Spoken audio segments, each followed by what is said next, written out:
bienvenidas una vez más al podcast de Psicología en Desarrollo.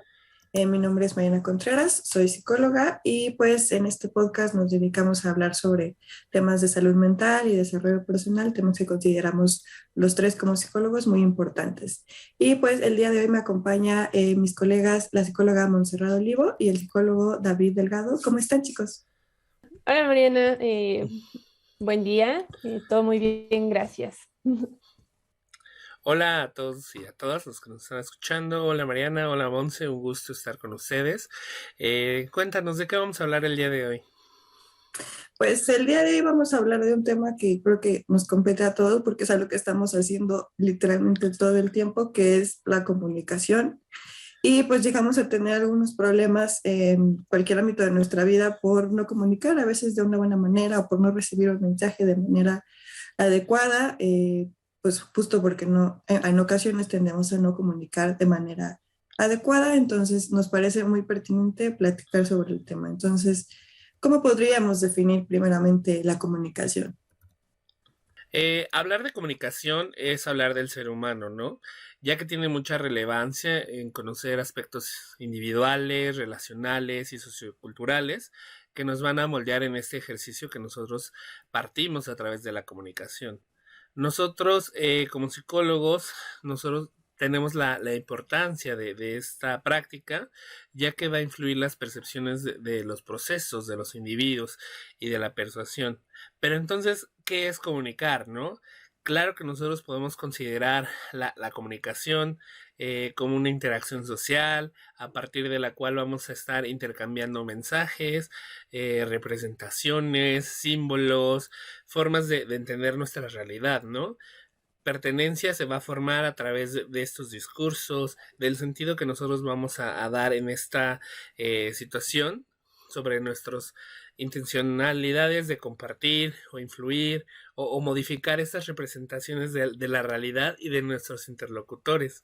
Entonces es por eso que nosotros podemos definir la comunicación como comportamientos verbales y también no verbales, ya que pues estos comportamientos o a la hora de querer, como mencionaba, ¿no? Tratar de poner la percepción que uno tiene a través de este proceso y tener una conexión o un vínculo afectivo con otras personas o tratar de explicar los factores que implican o intervienen en mi vida es algo muy importante. Entonces nosotros tenemos que trabajar a partir de esos conocimientos emocionales y comportamentales para definir justamente que esta transmisión y recepción de comunicación y de datos, más bien, van a implicar la comunicación. Perfecto. Sí, la comunicación pues es algo bastante social y cultural también. No es lo mismo en el país, ¿no? Lo podemos ver, no tenemos las mismas expresiones en el centro del país que en el sur o que en el norte, ¿no? La comunicación es tanto verbal como no verbal y volvemos a lo mismo. La comunicación no verbal también es meramente cultural. No tenemos las mismas expresiones no verbales aquí en México que, por ejemplo, en Corea.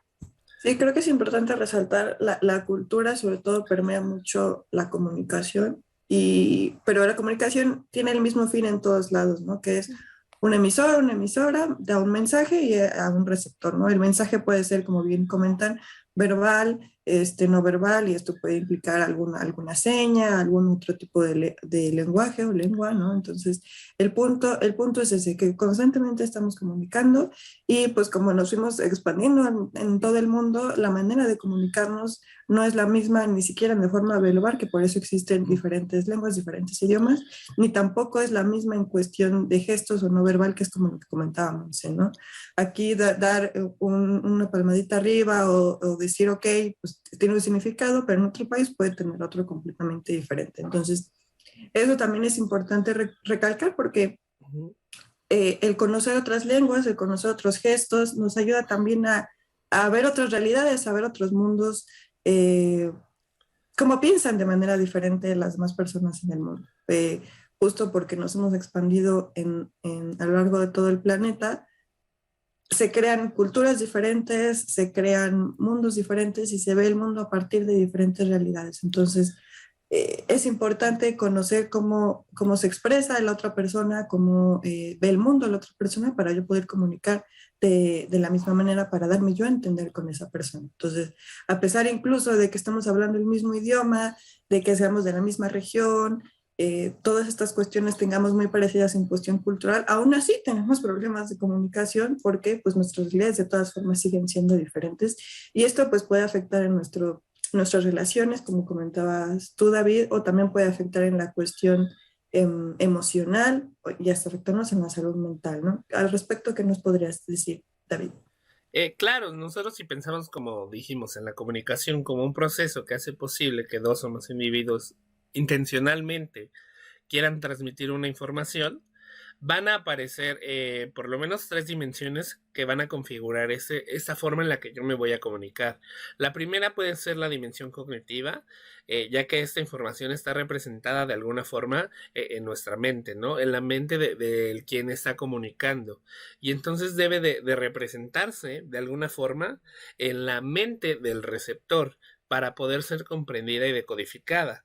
Otra dimensión que ustedes mencionaban era esta dimensión social, ya que hay algunas reglas que son arbitrarias, que son de acuerdo a las convencionalidades y van a estar regulando pues este intercambio de información, ¿no?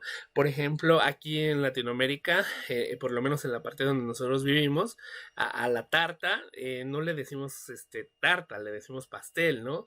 Podemos pensar en otras cosas. Sin embargo, como ya tenemos una conexión más grande debido al internet y la comunicación es más globalizada, pues sí podemos encontrar esas nuevas definiciones y adaptarlas. Ahora yo ya conozco que tarta también puede ser un pastel, ¿no?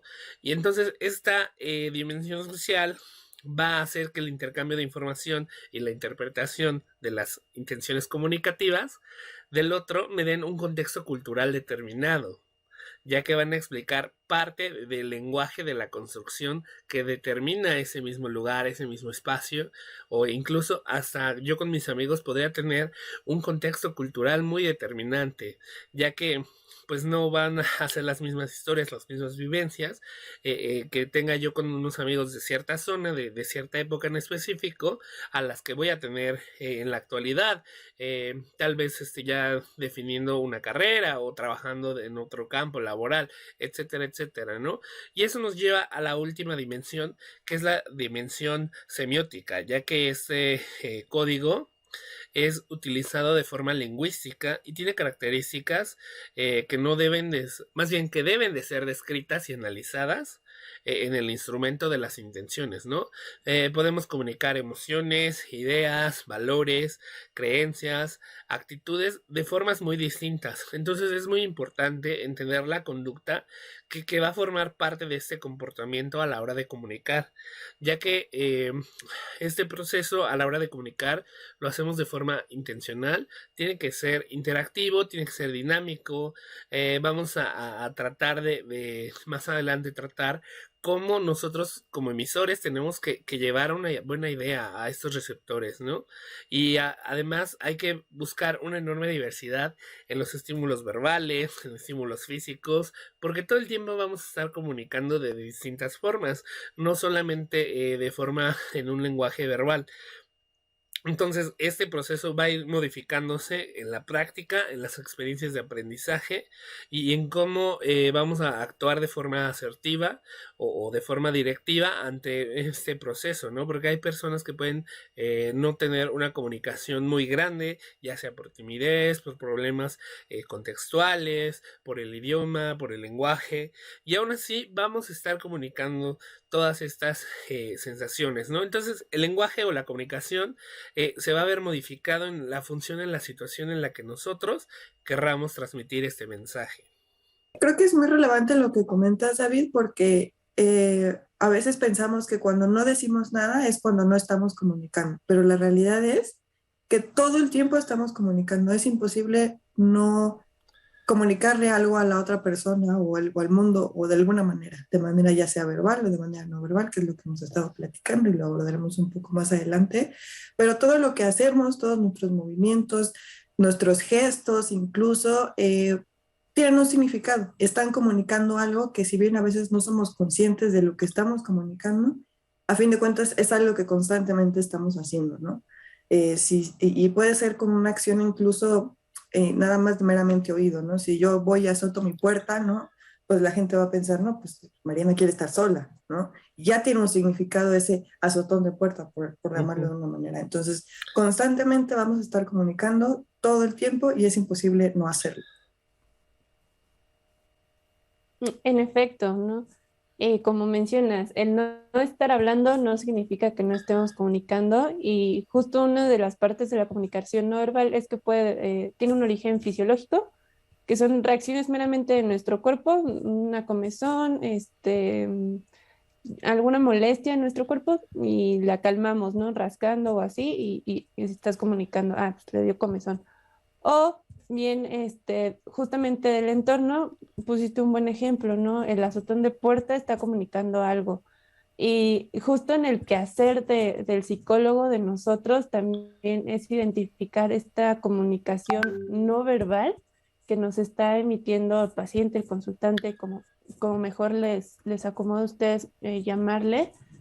Em, si tiene alguna concordancia con el discurso que nos está dando o no hay concordancia, eso a nosotros como psicólogos nos dice bastante.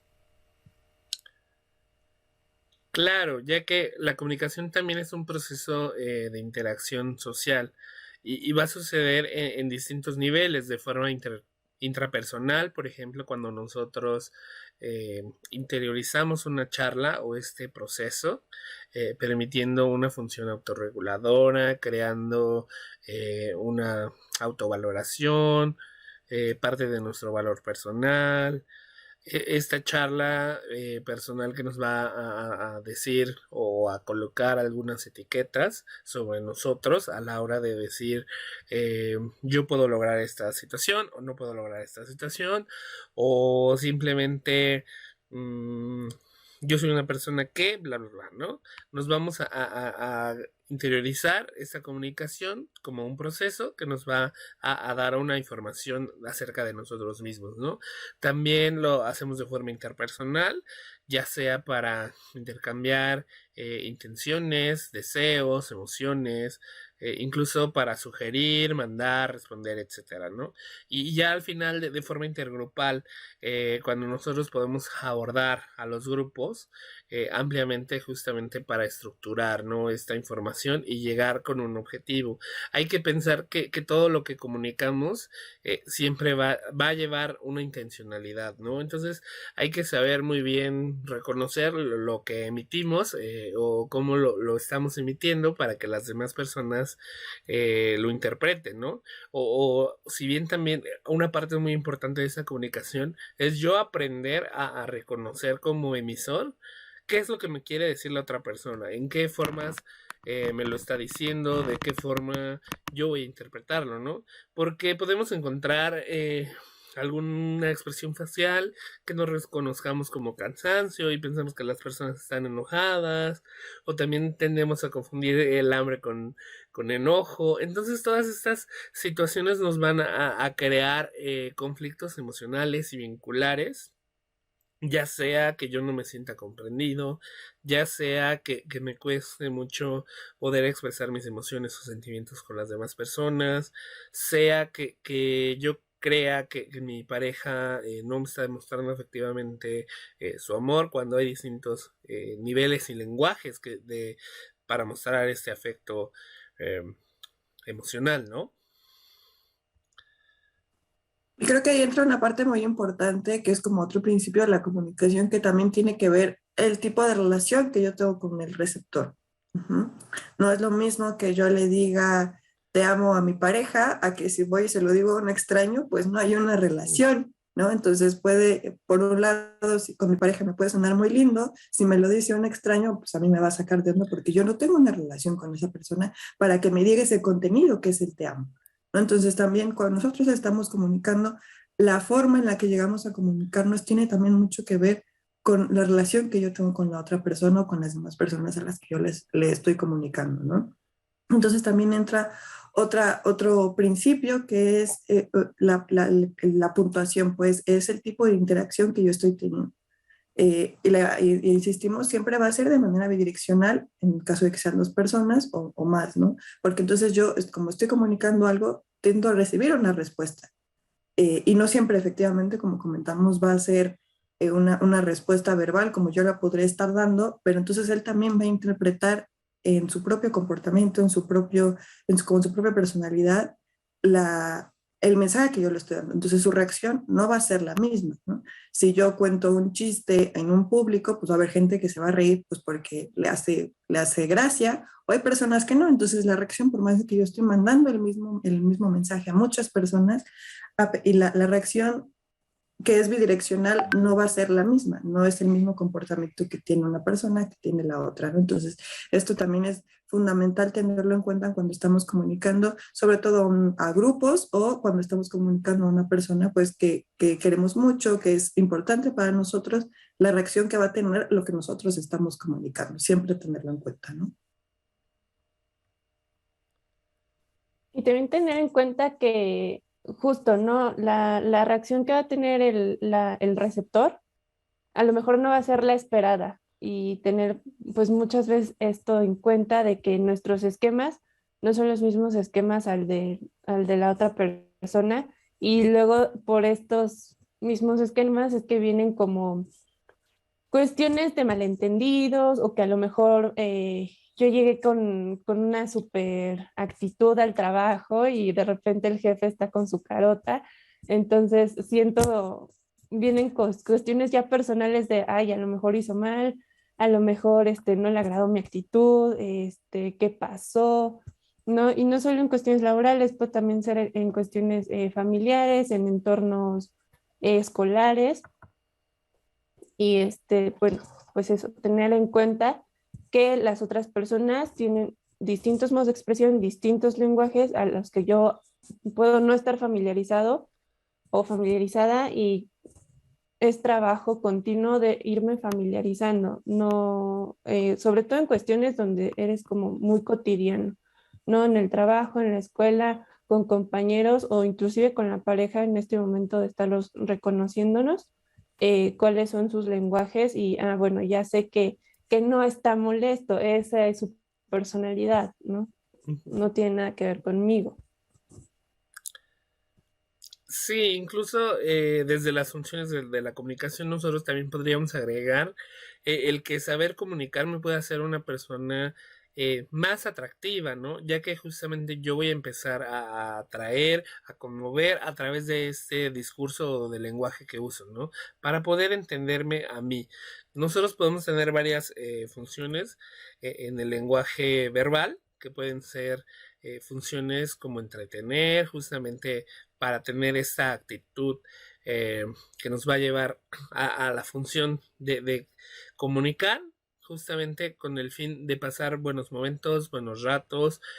Nosotros podemos usar la comunicación para persuadir, influir en esta forma de reforzar creencias y valores, ¿no? Tanto de forma racional y emotiva, de forma personal y de forma grupal o interpersonal, ¿no? Entonces nosotros también podemos llevar a la acción. Hay muchas cosas que también nos pueden servir en las funciones de la comunicación no verbal, como simplemente repetir alguna acción para explicar, no lo sé, por ejemplo, que tomar una raqueta de tenis es mejor hacerlo de esta forma que por la parte de arriba, o simplemente saludamos con esta forma, o para sustituir algunas cosas, ¿no? Como cuando no podemos hablar y pedimos silencio, sustituye esta petición verbal, ¿no? Incluso nosotros nos podemos contradecir, ¿no? Podemos decir, sí estoy de acuerdo, justamente nos va a llevar a complementar de forma opuesta o amplificar este mensaje, ¿no? Ya que no es lo mismo decir, me alegro de poder mostrar este producto, me alegro de mostrar todo este producto. A las personas que están en audio los invito a que accedan a YouTube a ver algunas de estas expresiones faciales que se pueden perder justamente en la comunicación del audio de este podcast, ¿no? Entonces nosotros podemos acentuar justamente con estos actos no verbales como exclamaciones para acentuar partes de este mensaje verbal, ¿no? Nosotros podemos señalar con un puño, tronar los dedos, golpear un podio, golpear el suelo con los pies, para poner énfasis en esta idea. También nos va a servir para regular o controlar, ya que la postura del cuerpo, la que yo estoy tomando, el contacto visual, mi expresión facial o movimientos corporales o el gesto pueden ser señas que pueden indicar, incluso si yo no estoy comprendiendo el mensaje, y así el receptor también puede saber que no me interesa o que no lo estoy comprendiendo, o tener que hablar más fuerte, ¿no? Si no estamos escuchando. Entonces hay que, pues, trabajar en la comunicación justamente como una habilidad, ¿no? Que nos va a llevar a la práctica para la solución de algunos problemas, ¿no? Sí, sobre todo también ser justo muy conscientes de las expresiones que podemos hacer, porque por más de que nosotros queramos comunicar algo, como el ejemplo que tuviste fue muy bueno, ¿no? De decir estoy de acuerdo y tienes una cara que demuestra lo contrario, ¿no? Entonces a veces no hacer consciente de nuestro cuerpo, de lo que estamos expresando con el cuerpo, es lo que también nos lleva a mandar mensajes difusos, porque verbalmente yo te puedo decir una cosa y en cuestión gesticular, en cuestión del cuerpo, te puedo estar diciendo otra. Entonces el receptor pues ya no sabe a qué hacerle caso, a la cuestión no verbal o a la cuestión verbal, que es lo que te estoy diciendo. Entonces, tener en cuenta cómo yo me siento al respecto cuando recibo un mensaje, cómo yo reacciono ante una noticia, ante cualquier situación que me esté comunicando otra persona, es importante para cuando yo dé mi respuesta, que seguramente primeramente va a ser en cuestión facial, que tenga coincidencia con lo que yo estoy expresando de manera verbal con el lenguaje. Ujú. Porque esto nos va a ayudar, si bien a ahorrarnos igual algunos problemas, también nos ayuda a identificar mejor nosotros qué es lo que queremos comunicar y cómo lo vamos a hacer. Entonces, Monse, ¿qué nos podrías decir un poquito de la comunicación no verbal? En efecto, la comunicación no verbal va mucho de la mano con lo que estamos expresando verbalmente. Y pues ya lo mencionaron bastante bien, no es lo mismo decir que estás de acuerdo y tener una cara que denote lo contrario, o llegar a un espacio en el que no estás cómodo, de inmediato tu cuerpo lo emite, no estoy cómodo aquí, en el cómo te sientas, cómo te estás expresando, tu tono de voz, este, porque también el estar expresando verbalmente también nos habla mucho nuestro tono de voz, el ritmo en el que estamos hablando, si hacemos pausas, en qué momento estamos haciendo la pausa y por qué hicimos la pausa, ¿no? A lo mejor estamos hablando de temas como un poco complicados para nosotros y eh, llega esta, como que llega a invadir la emoción y muchas veces hay personas que les incomoda que la gente les va a llorar, entonces hacen como cortan esta pausa, ¿no? Para no expresar el sentimiento con esto que le llamamos la voz cortada. Ujú. Y pues no sé ustedes qué tanto han visto en redes sociales, sí, sobre todo en redes sociales, pero como que en pandemia se volvió mucho en tendencia que psicólogos o expertos en lenguaje no verbal empezaran como a analizar videos de figuras públicas, sobre todo figuras públicas que se veían envueltas como en procesos legales, escándalos, por así decirlo, y que decían, ay, hoy vamos a analizar el lenguaje no verbal de fulanito de tal. Y empezaban, ¿no? Ah, pues sí, su tono de voz es así, así, es muy elevado y denota lo contrario a su discurso.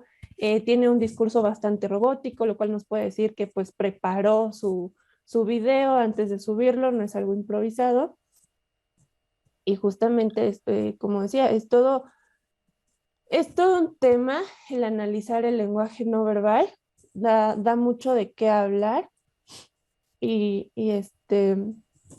y bueno, incluso nosotros estamos hablando y se nos va el movimiento de manos, pero hay gente ya en discursos presenciales que se está adueñando del espacio, puede interactuar un poco más con el público, y eso también apoya mucho para generar una interacción más con el público, más cálida a lo mejor, Y bueno, también dependiendo del tema del que se esté hablando, ¿no? ¿Y qué más? Pues el timbre de voz, como ya lo mencioné, eh, las posturas que tomamos al sentarnos en un espacio, repito, se nota bastante cuando estamos muy cómodos en un espacio, tenemos una actitud bastante relajada, se nota en nuestra posición corporal, al contrario que si estás en un lugar que no te sientes bastante cómodo o un lugar bastante nuevo, e inclusive hay reclutadores que también te mencionan, ¿no? ¿Cuál es la mejor postura en una entrevista de trabajo? Para que notes más seguridad en vez de que te veas así como de, ay, sí, vine a la entrevista.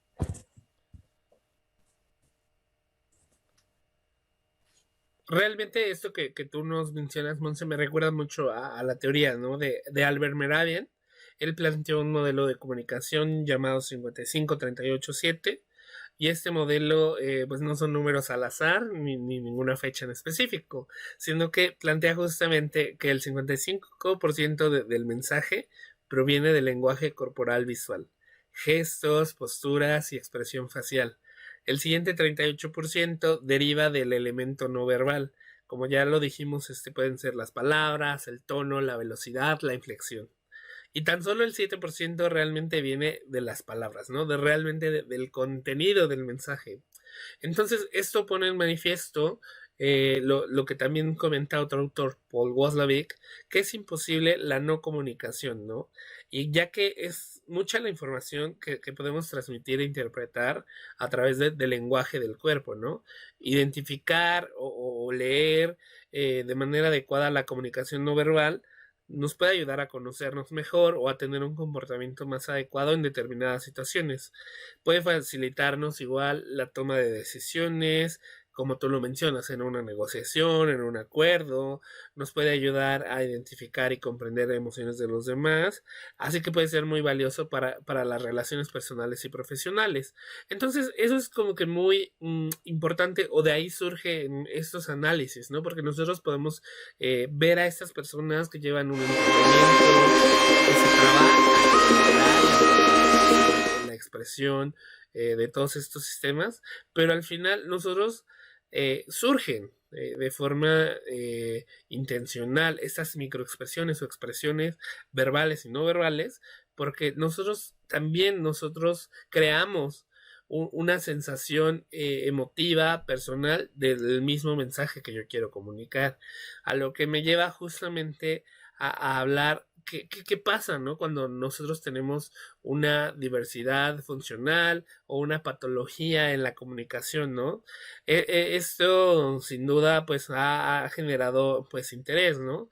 Porque una de las preguntas que surgen es cómo se comunican a aquellos sujetos que podrían tener esta diversidad física o mental.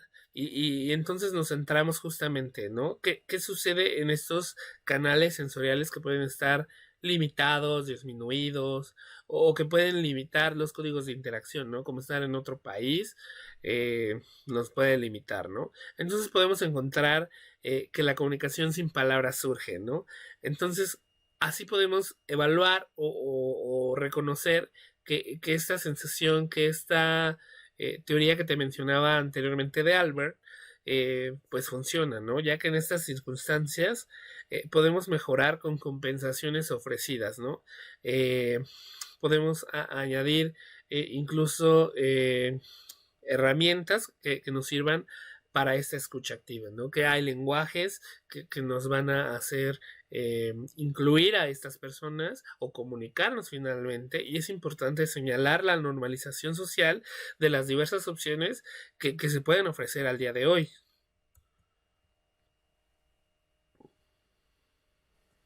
Sí, creo que lo que mencionas es muy importante porque generalmente damos por hecho que la única comunicación verbal que tenemos es el lenguaje, sea cualquier idioma o en cualquier país, ¿no? Pero a veces dejamos de lado justamente problemas que tienen algunas personas, sobre todo cuando son infantes o niños o niñas, en cuestión del habla, dificultad para comunicar lo que piensan, lo que sienten, o porque simplemente se comunican de otra manera por discapacidad visual o por discapacidad auditiva, y entonces a veces no tenemos mucho en cuenta estas cuestiones al momento de comunicar, al momento de mandar un mensaje. Y hoy en día en las redes sociales es todavía más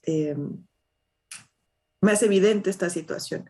Entonces, tener en cuenta, o uno como profesional, en nuestro caso, cualquier cosa que se dediquen, es importante también tener en cuenta todos estos tipos de comunicaciones, todos estos tipos de lenguas, para en primera, pues llegar a más gente, que eso es, si uno vende un servicio o un producto, es fundamental, pero también en segunda, para conectar con las demás personas y para incluir a estos grupos que en ocasiones pues justamente se sienten excluidos por pues no tener cierta globalización en cuestión de todos los tipos de lenguas que podemos tener, o con las formas en las que nos podemos comunicar, ¿no?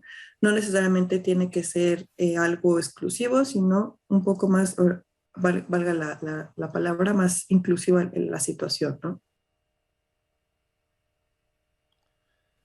Sí, exacto. Es también un tema bastante importante el cómo comunicarnos con las personas neurodivergentes, de la diversidad funcional, porque digo, también está mucho como en boga esto de aprender lenguaje de señas, ¿no? Que surge bastante también del lenguaje tanto escrito como verbal de la comunidad LGBT+, con los pronombres neutros, ¿no? Entonces como que viene todo este choque de y la RAE y que no sé qué, y mejor aprende braille y mejor aprende lengua de señas, ¿no? Bueno, lenguaje de señas, perdón.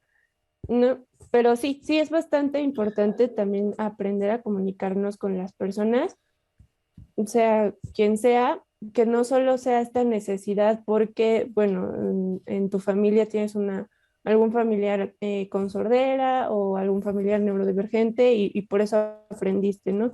Si está en tu intención aprender lenguaje de señas o aprender a leer braille y escribirlo también, pues adelante. Es muy, como ya muy personal y muy en una persona, pero también como justo, si no lo voy a aprender, ¿cuál es la mejor manera de expresarme con esta persona para que no haya malos entendidos, que no lo tomen como una grosería o tampoco verme, este, pues que no sé del tema, ¿no? Por así decirlo. Realmente trabajar en comunicación, tanto a nivel social como a nivel profesional, porque nos va a dar una serie de ventajas, ¿no? El saber comunicarnos, como ser asertivos, defender nuestros deseos, intereses, mejorar nuestras relaciones, en la vinculación emocional, generar conexiones duraderas y justamente íntimas, ya que me voy a permitir reconocer mis propias emociones y las de los demás, así como dirigir las conversaciones a conseguir objetivos y a prevenir conflictos con otras personas, ¿no?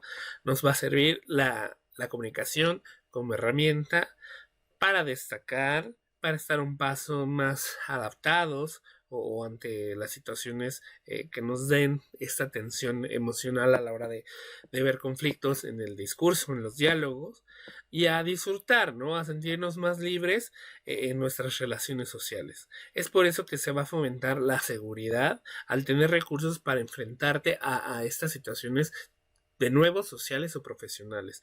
Y esto pues lo puedes lograr acudiendo con nosotros. Puedes enviarnos un mensaje de WhatsApp al 55 44 56 98 55 o visitarnos en nuestras redes sociales como Fogata Azul Psicología y Desarrollo, o en Instagram y Twitter Fogata-Azul. Incluso también puedes estar leyendo nuestros artículos que publicamos en nuestro sitio web como proyectofogata.wordpress.com. Sería todo lo que nosotros tenemos el día de hoy para comunicar. Esperamos que esto genere en ti la oportunidad de evaluar cómo estamos comunicando, en qué cosas podríamos estar fallando, y también te invitamos a trabajar y evaluarlo de una forma positiva y consciente. Sería todo. Agradezco de nuevo a la psicóloga Montserrat, a la psicóloga Mariana por acompañarnos el día de hoy. No, pues un gusto otra vez platicar con ustedes y comunicar sobre la comunicación. Fue un placer. Gracias, igualmente. Un placer nuevamente compartir un capítulo más con ustedes y nos estaríamos viendo a la próxima.